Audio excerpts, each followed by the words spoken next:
Welcome back to Channel MTB Official. This is part 2 of our Darband walking tour.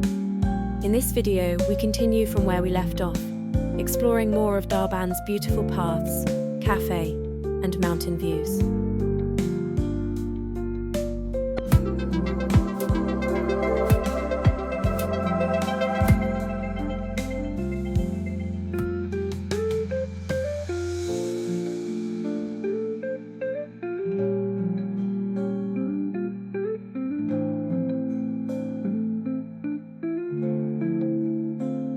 And no matter where you look, you'll find colourful flowers decorating the spaces, adding a burst of colour to the already stunning natural surroundings.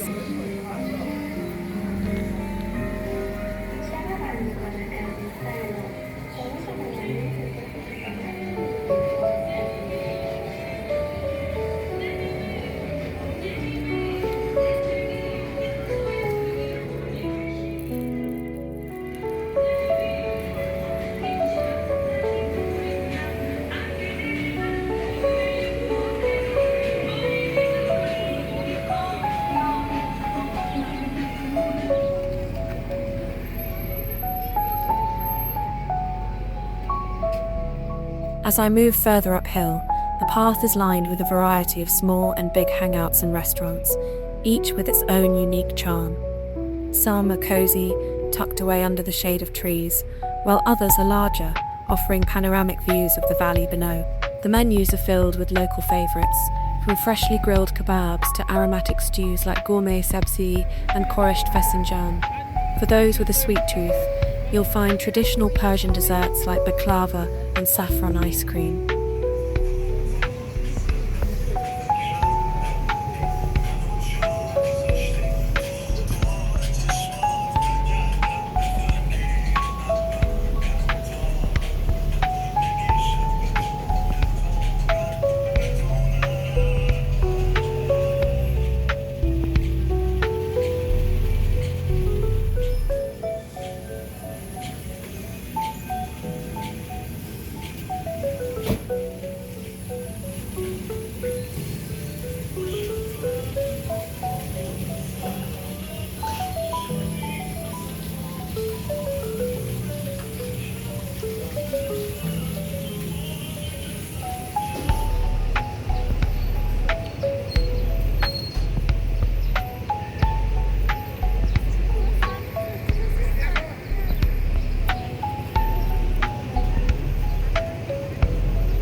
As I walk along the pathway next to the river, I notice several cozy seating arrangements set up right beside the flowing water and near the waterfalls.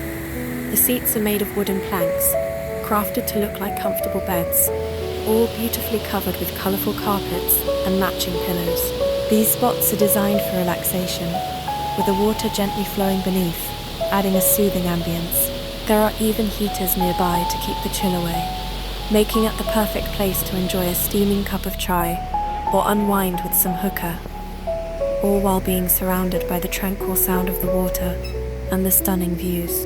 In terms of pricing, a cup of chai typically costs around $1 to $2 depending on the establishment.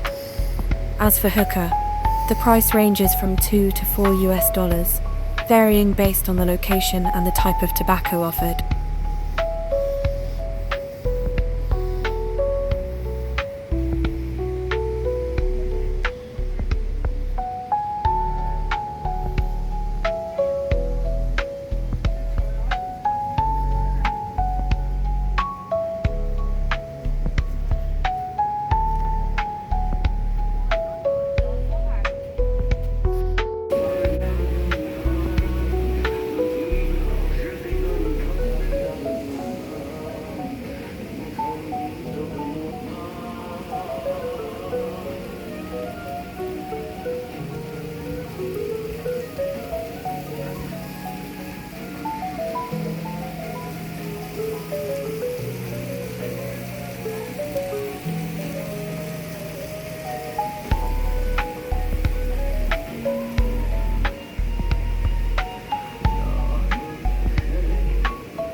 During my time in Darband, I came across lavasak, a beloved and unique Iranian dish. Lavasak is a type of flatbread, often served with grilled meats or used as a wrap. It's known for its soft and slightly chewy texture, making it a perfect pairing with the local kebabs and other traditional foods. Lavasak is incredibly popular, particularly in mountain areas like Darband, where it's readily available at many of the eateries and cafes. You can spot it being prepared fresh on the spot in most places, adding to the charm of the experience. Its price typically ranges from $1 to $2, depending on where it's served. Alternatively, the family pack mixed bite-sized fruit leather tactus, 1 kilogram, provides a variety of flavors in bite-sized pieces for $19.50. As for its visibility, it's a staple in the area, so you'll often see it being offered on menus or even being served alongside other local favorites. The aroma of freshly baked lavasak wafts through the air, making it an irresistible treat for anyone exploring this beautiful mountain retreat.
If you're planning a trip to Darband, here are a few tips on what to carry and how to keep your expenses budget-friendly. Things to carry. Comfortable shoes. Since you'll likely be walking uphill and exploring, comfortable walking shoes are a must. Water bottle. Stay hydrated, especially if you plan to hike up the trails. Sunscreen and hat. Even if you're visiting in the evening, the sun can be strong, so it's a good idea to protect yourself. Light jacket or sweater. The temperature can drop in the evening, so it's wise to bring something warm. Camera or phone. You'll definitely want to capture the beautiful surroundings, so don't forget your camera or phone for pictures and videos. Budget-friendly expenses. For a meal, you can expect to spend around $3 to $8, depending on where you eat. Chai is a must-try here, and it's quite affordable, usually $1 to $2 USDS. If you want to enjoy hookah, it will cost around $4 to $8 USDS. If you're planning to ride the teleceive, the fare will generally be roughly $2 to $4. Overall, for a budget-friendly visit, you can expect to spend approximately $10 to $20 for a comfortable day, including meals, hookah, and a few activities. Darband offers a lot of value for those on a budget, and you can still enjoy the beauty without overspending.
As the night settles at around 9 p.m, I've had the chance to relax, enjoy a delicious dinner, unwind with some hookah, and savor a cup of chai. The peaceful atmosphere, the gentle flow of the river, and the beauty of Darband have truly made this an unforgettable experience. But, as all good things must come to an end, it's time to say goodbye to this charming place. I hope you've enjoyed this journey with me through Darband. From its breathtaking views to its rich culture and vibrant atmosphere. If you did, don't forget to like, subscribe, comment, and share with others who might enjoy this experience as well. Until next time, may your travels always lead you to beautiful places and memorable moments.